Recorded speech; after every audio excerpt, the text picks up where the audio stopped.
Alright, hey, welcome to the team.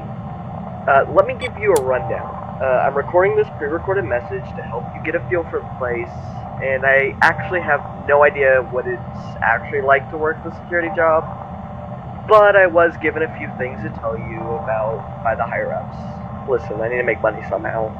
So, you are going to listen to me ramble, and if you really don't want my advice, just go ahead and mute the call, but I'd advise otherwise. Alright, let's see. So first, there's an introductory greeting from the company that I am contractually obligated. Welcome to the team. This is a magical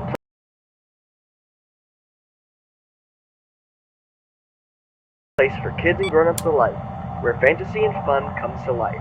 The company is not responsible for damage of property or person. Upon discovering that damage or death has been incurred, a missing person report will be filed within 90 days, as soon as property or premises has been thoroughly cleaned and bleached, and the carpets have been replaced, etc., etc.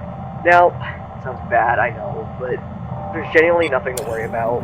This is usually for technical issues, for jobs like mechanics and stuff. So unless you're in the back messing around with stuff you're not supposed to, you should be fine. Now, let's see. So, the animatronics here do tend to wander a bit. Honestly, I don't blame them. If I was forced to sit on that stage 24/7 and I never got to stretch my legs even a bit, I'd be a bit irritable at night too. Either way, remember these characters hold a special place in the hearts of children, and we need to show them a little respect, right? Good. No, but seriously, the movements are because of the fact they have some kind of free roaming mode. Something about their servos locking up or whatever when they get turned off for too long. So I mean, I wasn't too far off.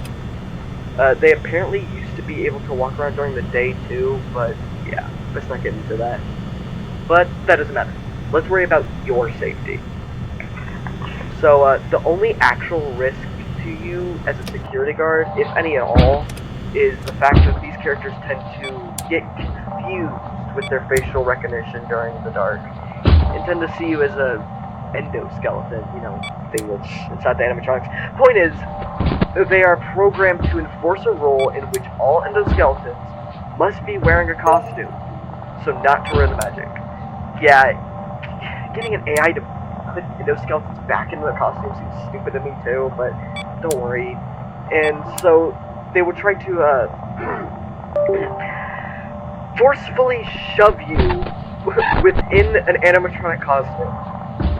Keep in mind, these costumes are the same ones the animatronics wear, and without proper preparation will tend to not fit you inside very well.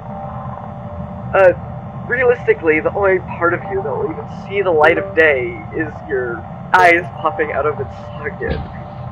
Yeah, I don't know why they don't tell you these things when you send in your application. But, hey, at least the pay's not horrible. But this should be easy. I believe in you. Oh, and I almost forgot. The levers by the entrance of your office shut the door. And the buttons turn on the light outside of your office. You should also have a camera pad thing to which you can check the place around without having to leave the comfort of your office. Also, don't use anything too often. The building's connected to a generator during the night to conserve power, so be aware of that unless you want to go refill it and possibly lose your job for using company resources without the permission of a manager. So, yeah, only close the doors if absolutely necessary. Alright, good night, man. Good luck.